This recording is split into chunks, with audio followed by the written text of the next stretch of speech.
Okay, well, welcome everybody. I've got a number of things that I want to talk to you about and show you, but very much this is based on my guess of what I think you might want to know. I'm planning on giving you a bit of an introduction to Roehampton University and the business school within it, and then focusing mostly on the courses that are available to you through Aventis. And I've got some other material that I can share with you just to give you a little bit of a flavour of what a lecture might look like, or a part of a lecture might look like. But I kind of feel that's less important than addressing your specific questions and giving you the information that's directly relevant to you being able to make a more confident choice about whether you want to join one of our programs or not. And that's really what I want to try and cover today. I myself, as you can see on the screen, my title is now Head of Collaborative Partnerships. So before I move on, let me just explain a little bit more about what I do and who I am. I come from an industry background, as Ling Ling's already mentioned. She got hold of some of my CV from somewhere. Yes, I come from an industry background. My first degree many years ago was actually in electronics. So I come from a technical background. But as I was doing my first degree in electronics, I very quickly realized that the parts of the course that interested me most was not understanding how things worked. For me, the bit of my course that I did at university that interested me most was the stuff where we said, well, we know it works like this. Why do we care, and what difference does it make? So I quickly became more interested in the application of technology to real needs, to issues, to business opportunities. And as a result, when I graduated, I actually went straight into IBM, at the time the world's largest computing organization, about 250,000 people worldwide. I went straight into IBM in a sales and marketing role. And I spent 6 years with them. So that was my first job, being trained by, at the time, arguably the best in the business. And I had a very client-focused job. So I spent a lot of my time with big corporate customers and some smaller ones, helping them understand how to use computing technology better. And I was doing that job with IBM until 1995. In 1995, I had an opportunity to move to a small consultancy that was right on the leading edge of research into the new wave of IT. And at the time I made that move, the idea of individuals owning personal computers in their houses was just becoming an important story. And those personal computers had CD-ROM drives in them. And 95, 96 was really the time when, for those of us right at the heart of the industry, the internet first appeared on the radar for us. Before then, none of us had heard of it. So I was involved in specialist research and consultancy activity, looking at the future of technology in the home in particular. And I remember, for example, giving a presentation to the board of directors of Lloyds Bank in London, one of the most famous and most important banks in the world. They were having a technology away day hosted by IBM, and I had a half-an-hour presentation where I started talking to them about this, telling them about the idea of people doing banking from devices in their homes, and I was laughed out of the building. Think about that. I was right. Those very highly paid executives completely missed the point. I had a similar experience with the board of Peugeot Citroën in Paris, where I was starting to tell them that the technology was lining up that meant people would buy cars remotely. And they said, don't be ridiculous. So I have quite an interesting career background, because after that, I then went and worked for British Telecom. I worked for a number of large and small IT companies, but all of my work was very much focused around the latest thing. What was the leading edge, or we used to call it the bleeding edge of technology, where it was really new stuff. The problem is, in 2001, we had the issue with 9/11 in New York and the Twin Towers. And that decimated the industry. And suddenly nobody was interested in new technology because they were scared, and the economies of the world shrank And all everybody wanted to do was look at what was safe. What had they always done? What could they rely on? And as a result, my position and work in that kind of aspect of the industry became impossible to find. And the rest of the story is history, really, because I gradually transitioned over to higher education. And I found that in the world of higher education, I already knew a lot of stuff that was very useful to students. And I hadn't realized that. And I did a master's degree later in life as an adult, some 10 years ago, as an older adult, sorry, not as an older adult. So I've transitioned into higher education from industry. And I know, and I say all of this because I want you to understand that I know that many of you have already got jobs and have got professional background and professional experience. And I've seen some of your resumes, some of your CVs for those that are applying for starting now. And I've seen that some of you have got tremendous work experience. But I just want to say to you, I was like you. I came and did a master's degree, having got a lot of experience, but perhaps was a bit vulnerable academically. I was worried, would I cope? And what I found was the sheer amount of experience I had made a huge difference to the way I approached study. It wasn't as hard as I expected. It was okay. It was almost fun. So as we talk today, I want to start by saying, I understand where some of you are coming from and I get it. And I want to, as far as I'm able to say to you with some confidence, you can do this. Okay, you can do this. And many of our master's programs are designed around and are taken by people who've got a lot of career experience. If you are somebody who doesn't have much career experience, don't panic, because we don't assume lots of prior knowledge for these masters. We don't insist that you've already got highly specific subject knowledge. Okay, so without further ado, let me move forward a little bit and I'll jump through a lot of these slides very quickly. I have far more material than I'm going to use, I promise you. So don't panic, especially those of you in Aventis who already know how many slides I've got. I will whip through a lot of these or ignore them completely. So Roehampton University is on the edge of London, inside southwest London. If you're interested in tennis and you're watching the Wimbledon tennis finals at the moment, Roehampton University is probably only about 3 or 4 miles from Wimbledon. Okay, it's very close. And from one of our buildings, we can also see Wembley. So actually, tonight, European Football Championships, probably not that much interest to most of you. The European Football Final in Wembley, I would be able to see the stadium from the university. So we are in the heart of southwest London, just a few miles from the very centre of London, with a really lovely green campus. And the building you can see in the bottom left of your screen, modern brick building, that is the business school where I am based. Okay, so if I can now wake my mouse up and make this work, I'm trying to advance the slides and failing. Right, there you go. So our campus, I'll show you a few photographs. This is one of the main buildings. This is the old building at the top of the campus, where all the most important people sit and pontificate. The university is formed of 4 colleges that came together in the past. So we're quite spread out on a large green leafy campus. This is our pride and joy. This photograph in the middle, this is the centre of our new library that was only built a couple of years ago. And we're very proud of this.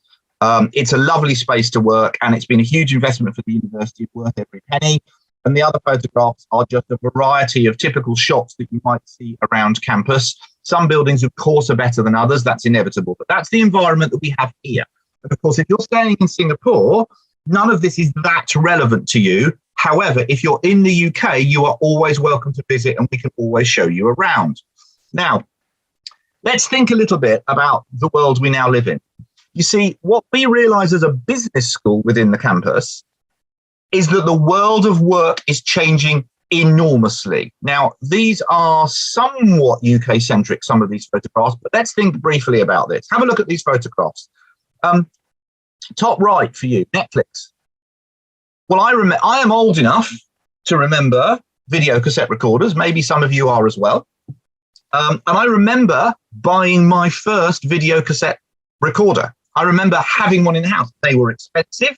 They were unreliable. The picture quality wasn't very good.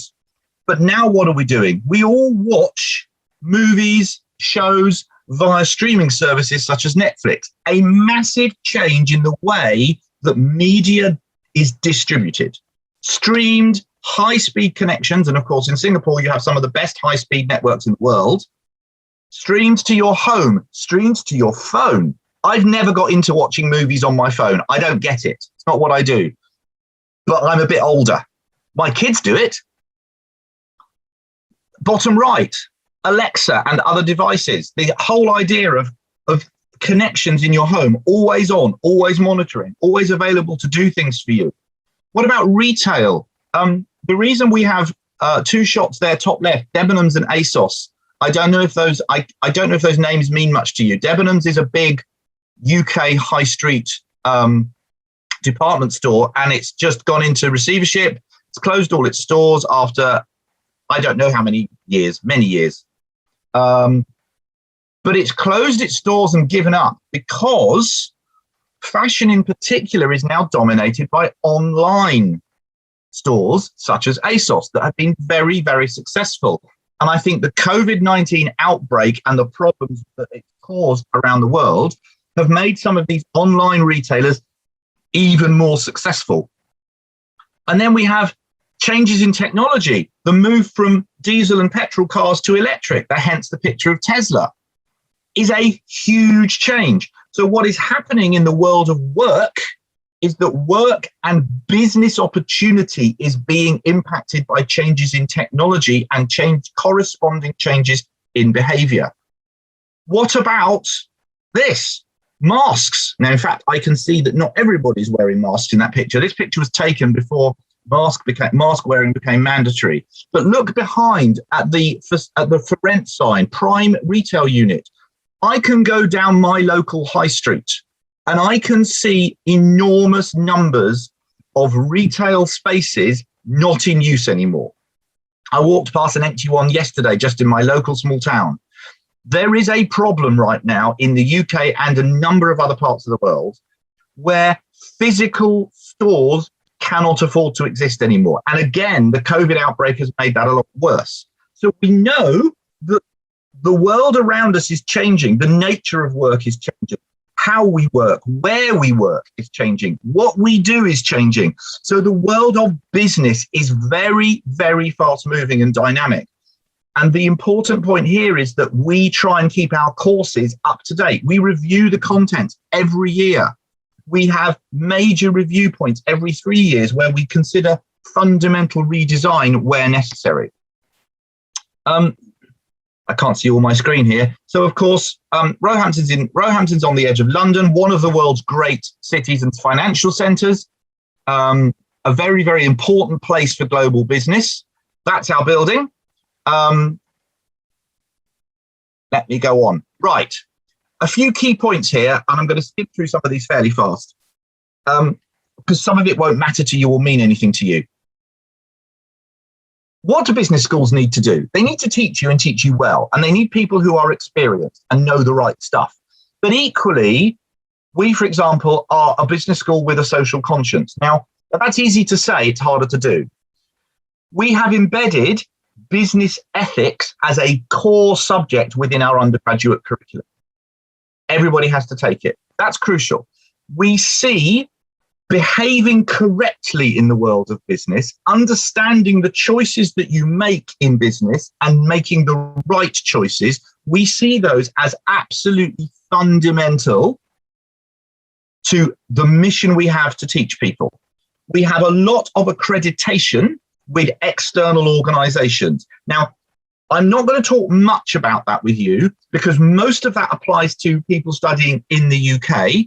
There are different accreditation options and professional body memberships available through various partners, but it gets more complicated when partner organizations like Aventis deliver our materials elsewhere in the world. What I guess is the point here is that our courses, both undergraduate and postgraduate, have been reviewed and evaluated by organizations such as the Chartered Management Institute, the Chartered Institute of Professional Development, Institute of Marketing, organizations like that that are professional bodies set up for the purposes of supporting others in that profession. And they have reviewed our courses and rubber stamped them. They've said, yeah, these are good. We like them. Many of my colleagues like me, have a lot of professional business skills and work experience that we bring to the classroom. We don't just bring it to the classroom, we bring it to our course design. That's really important. Our courses are not just designed out of a dusty textbook. They're designed and written by people who've done it, who've seen it, who've experienced it, and have got the scars to prove it. We do have a number of academics who do a lot of important research. So we have world-class research that also informs our courses and our teaching. Study abroad isn't relevant to you because that's something we particularly offer our undergraduates. The library you may never see if you never come to the UK, although you have electronic access to many of its resources. Again, it's complicated when we work with partners because partners like Aventis have their own library facilities and things like this. So again, I won't speak much about that for now. Okay, I've mentioned this already, and the reason, apart from the ethics teaching point, we also do a lot of research work in that, and these are examples of some of the research carried out by some of our staff in relation to social conscience, ethics, corporate accountability, and things like that. So let's talk a bit about you guys. Sorry, I'm just going to take a quick sip of my tea, which is now cold. Never mind. Let's talk a little bit about you guys. What are you looking at studying? So these are the master's degree courses that are available from Roehampton University through Aventis. I'm not going to spend a long time talking about how partnerships work, but in really simple terms, think of it like a franchise relationship. Think of it as though Aventis is going to teach you. That's the way this works. They will be responsible for your day-to-day student experience. However, they're not going to teach you from their own courses. They are going to use our courses, our materials, our assignments, our study guides, our study plans, our schedules. They are going to take everything that we've created for our own students, and they are going to act as a channel to you for that same stuff. Now, because of the way Aventis is choosing to offer this in block mode over weekends and things like this, the actual order they teach you stuff might be a little bit different. But the intention is that as closely as possible, you get the same student study experience as you would get if you were with us directly in London. There will obviously be some changes. That's inevitable, but those are practical changes, and any significant changes we have to authorize. Now, we do allow for some small changes that are localizing, that allow for a localization of the course. So I might, for example, in my project management course, in my project management module, I might use an example from the UK. I might talk to my students about a building in London, for example. I might talk about the project to build the Shard, the Gherkin, as an example. Well, maybe for delivery of the same course by Aventis, there may be a local construction project in Singapore that's a more appropriate example for all of you. That's completely acceptable to us. We understand that. The assignment work that we set across the courses will sometimes involve case studies and localized examples. And again, we give authority to our partners to make minor changes to say, actually, we're going to set the same questions. We're going to insist on the same subjects being covered, but we'd like to use a different case study as our assignment case study. And again, we authorize that, but obviously we have to approve it. So what I want you to understand as we look at these courses is it is a set of Roehampton courses delivered by Aventis on our behalf. And you, of course, when you pass it, get a Roehampton University London postgraduate degree. Okay, so here are the four. The MBA, these are not in a particular order. They're in the order I typed them in that came off a spreadsheet I've got. It's as simple as that. An MBA, Masters in Business Administration, and then 3 different MSCs. They all have the word global in them, and that's deliberate because we want to emphasize that these courses are intended to have an international flavor. They are not intended to be UK-specific courses. They have an international flavor. They are looking at the world of work, not just the local.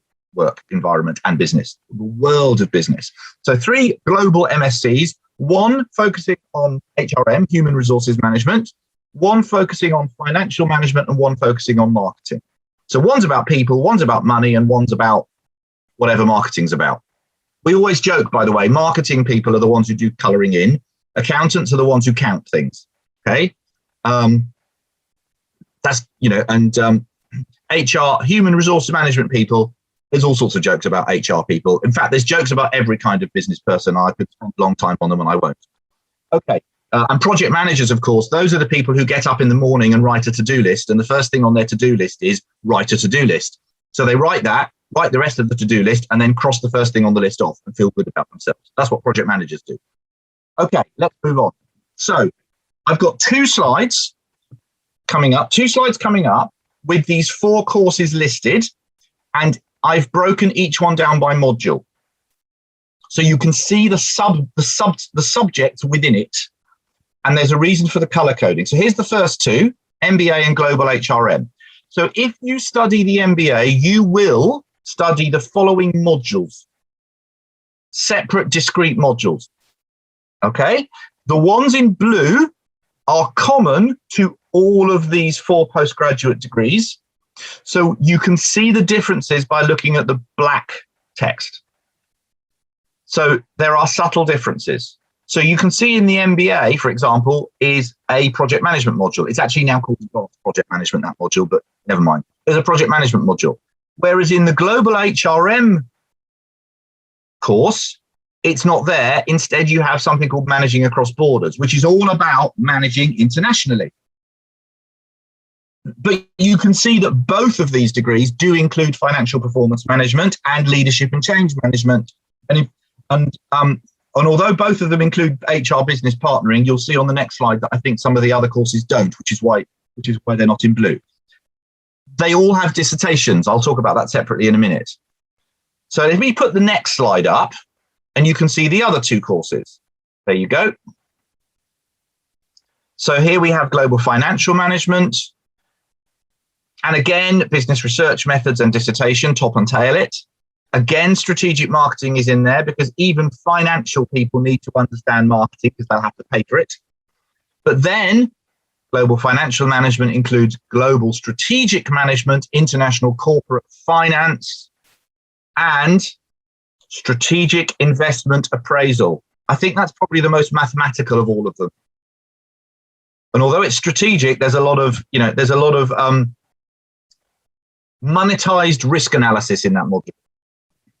Net present value calculations and all those kinds of things. Running spreadsheets, seeing what the results are.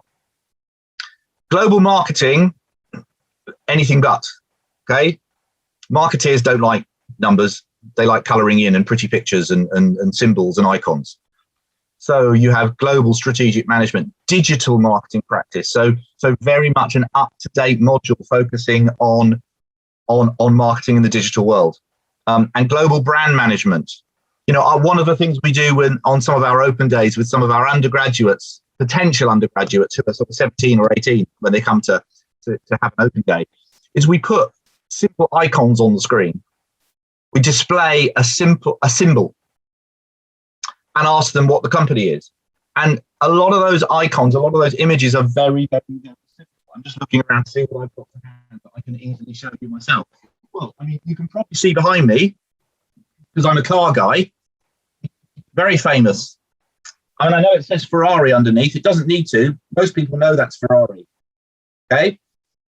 There are so many. The Apple symbol. All those icons you have on your phones now. These are brands. Okay? 3-pointed star. Stick with cars. 3-pointed star. The Mercedes. There are so many brands. Amazon has got a new icon on it. My icon for Amazon changed recently on my phone, and I don't like it. Amazon thinks it's good. It doesn't work for me, but corporate colors. Colors that represent specific organizations. I mean, we could go on, but global brand management is all about how do you take a famous brand and manage it in a global context. So the emphasis on internationalization is really important. So let me just go back up again. So there's your first slide. The MBA and the HRM course. And I'm just giving you a chance to look at those. And then the second one is this one again. Now, one of the things that matters here for us on our own campus, of course, is that we deliver quite a lot of these modules in larger groups. So if strategic marketing is taught to all of these courses, then we can have all the students together. How Aventis does this is up to them. So it may well be that for some of the time you are sharing your class time with people from some of these other courses. It may be that sometimes you're not. Okay. So you'll need to talk to Aventis to understand more about how that will work. The good news is if you're sharing class time with others from other courses, you get a slightly wider experience. So finance people, if you're doing strategic marketing with the global marketing people, actually you'll probably learn from them. That will be helpful to you. So the cross correlation across student groups can actually be quite a positive experience. Okay. You probably want to know this slide. My experience of potential students is they always want to know about this. How will we assess you? Well, there's a range of ways, and I'm not going to be that specific today, I'm afraid, but I'm going to tell you what typically happens because it will vary from module to module. Some assessments will be individual, and there may be some work that you do in groups. We try not to make group assessments at this level a dominant way of doing things. It's not fair. Sometimes it means that weak students do rather well and strong students feel they've carried weak students. So we're very careful about group assessments, but that doesn't mean there's none. You might be asked to write a report. You might be asked to write an essay. You might be asked to write some form of research paper that uses a lot of established literature that you then find and review and comment on. You may even be asked to make a podcast or build a blog. Usually, we now work on the basis of 2 assessments per module. They vary in terms of their weighting. So I'm going to give you an example from my module, but this is not necessarily always the case for every module. So for my advanced project management assignment, I ask for 2 discrete assessments to be submitted. And you can see on the screen what they are. Typically, I ask for the first assessment to be about 1,500 words, which isn't enormous. In fact, the problem is keeping it small enough. Students find it easy to write more, actually. For 1,500 words, and it's a literature review and with analysis and recommendations. And what I ask students to do is pick a subtopic within project management, such as risk management or project teams management or project communications, those sorts of subtopics. And I asked them to find 2 or possibly 3 key pieces of academic literature that have been written about that. So you might find 3 research papers looking at the issue of risk management in projects. And I ask you to compare and contrast those 3, analyze the differences, and use them to make recommendations about project management in an international context. It is a very different type of piece of work to the kind of work where we've spent 10 weeks telling you something and your job is to report it back to us. That's not how we test you. If you come from the kind of learning environment, and I don't know much about the Singapore education system, so forgive me, but if you come from the kind of learning environment which we call very didactic, you sit there, you're told lots of stuff, and your job is to repeat it back. This is not like that. You are expected to have an opinion.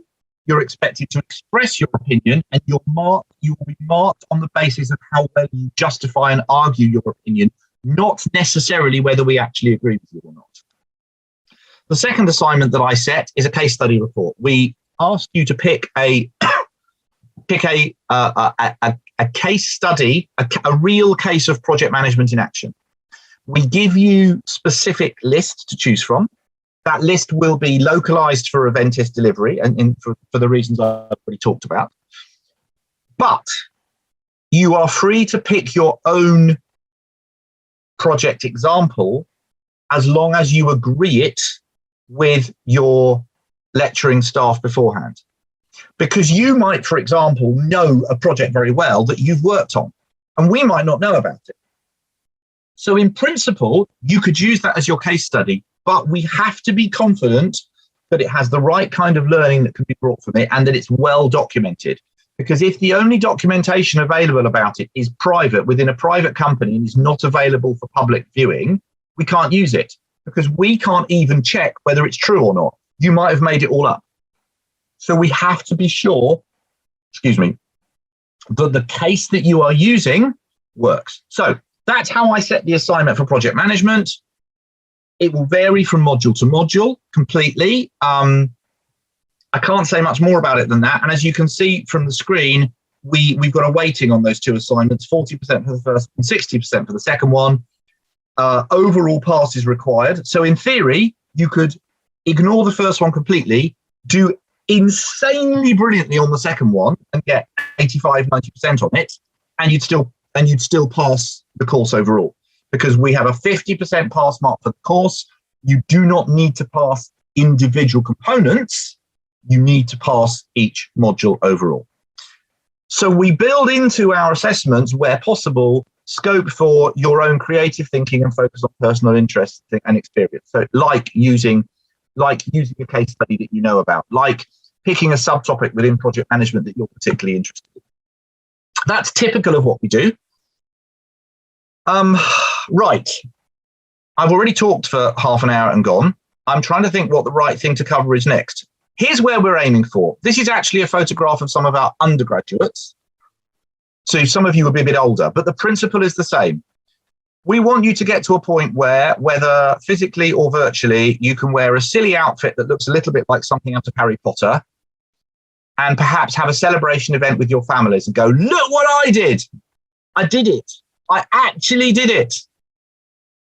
That's where we're aiming for all of you. We say this to our students visiting us on campus, but I'm going to say it to you as well. As far as possible, working with Aventis, this is still true, okay? We will encourage and support you. We want to do that, and I'm sure the Aventis staff will do the same. We want to do everything to give you a chance to succeed and fulfill your potential, to show the world what you can do, to get that extra master's degree, to get that qualification that moves you further up the career ladder, that helps establish your academic credibility. I've seen CVs of some of you who've got poor first degrees or occasionally not one at all. But you've got so much professional experience. We are really happy to take you in certain instances. And actually, this is an opportunity for you to ignore your first degree or the fact that you didn't get one and show the world, look, I can do this.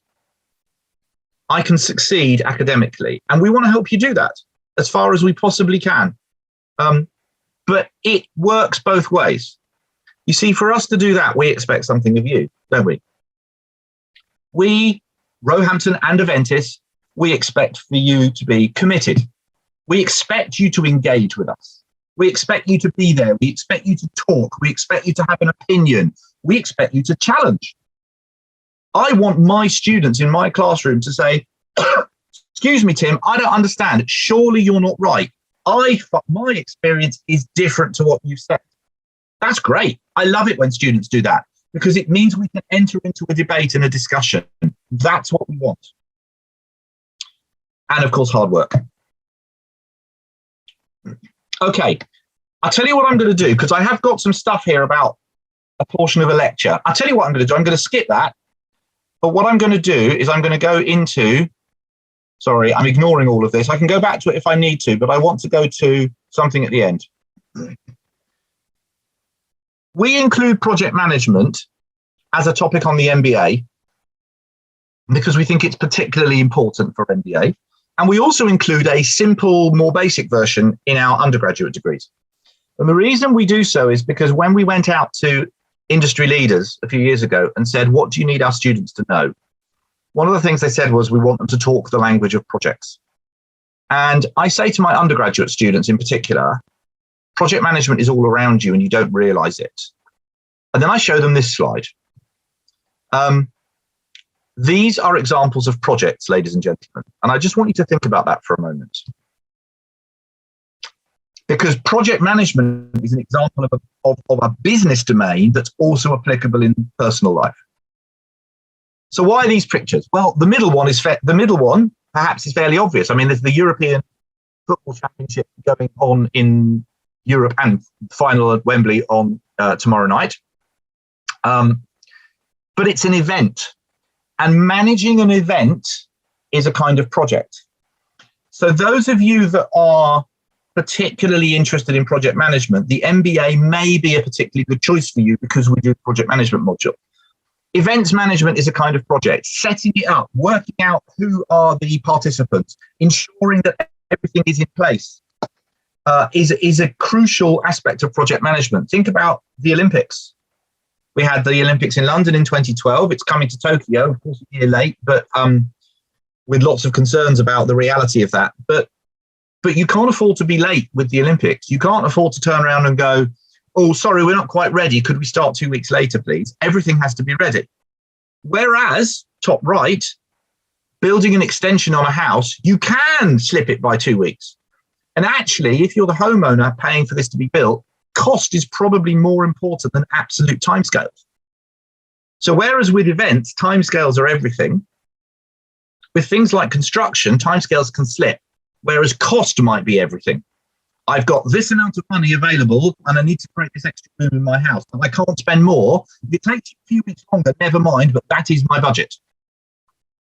So construction is a key field for project managers, both at a small scale level and of course the massive stuff. I wish we could have an interactive discussion about this really. Top left, the car. Why would I put that up there? Well, I'll tell you why. That's mine, that car. I spent 5 years rebuilding it. In fact, it is the other side of this wall. It is actually literally a meter away from me. And I spent 5 years rebuilding that. Time didn't matter. It was as long as it took. Budget, within reason, but it was going to cost what it cost over a length of time. The issue was resources. What did I have available? What skills did I have? Where did I have to take it to get other things done? I can do a lot of mechanical work. I rebuilt the engine. I did all the mechanical work, completely stripped it. But I'm not an upholsterer. I don't use sewing machines. So when I had the seats covered in leather and I had all of that reupholstered, I had to pay somebody to do it. I had to find external suppliers. I had to do the same for the bodywork. I don't have a spray booth, so I had to pay somebody to repaint it. I had to source parts, some of which were very difficult to get. It's a project. What about the bottom three? Just quickly, bottom left, a show, another kind of event, putting on a stage play, a musical, is a project. How long have we got? Where is it going to start? What money have we got available? How many actors and actresses can we afford? What kind of stage props do we need? How many musicians? How many tickets can we sell? Do the finances work? It's all part of project management. Bottom right. No, I stick with the middle. Middle. So it's a bit like construction. Painting your room. Maybe you've done that. Maybe you've taken your bedroom and repainted it sometimes. Maybe you said, perhaps years ago, to your parents, I don't like the colour of my room. It's too babyish. I want it different. Maybe you got the paint out and did it yourself. It's a project. It might be a small project, but it's still a project. It still has costs. It still has timescale implications, resources required, certain things that have to be done in certain orders. You can't paint a wall until you've prepped it and sanded it. And then bottom right, something close to my own children's hearts, because they're both, well, one's left university, one's just about to go into their final year. Both of them, before they went to university, travelled the world. Travelling can be a project. So traveling around the world for 6 months, which is what both of my kids did, was a complex undertaking, and it took a while. So they had to plan it out, work out where they were going to go. None of them came to Singapore, by the way, but they did go to Thailand, Cambodia. My daughter went to Laos, and they both went to Vietnam as well. So they came towards that part of the world. It's a project. So the reason I put this slide up is I want to try and connect the real world with the business world. And we do that in as many of our courses as possible. So with that in mind and being aware of the time, I think I need to stop. We know this is what you're aiming for. This is what our graduation ceremonies in London look like. Okay, big halls, silly costumes, silly hats, lots of champagne, things like that. I think we're pretty much done. Thank you very much. Hi everyone, thank you for tuning into this webinar. We know for sure this skill will go a long way, so if you have any questions, feel free to drop them in the comment section below. Don't forget to like, share, and subscribe for more webinar replays. See you again, bye!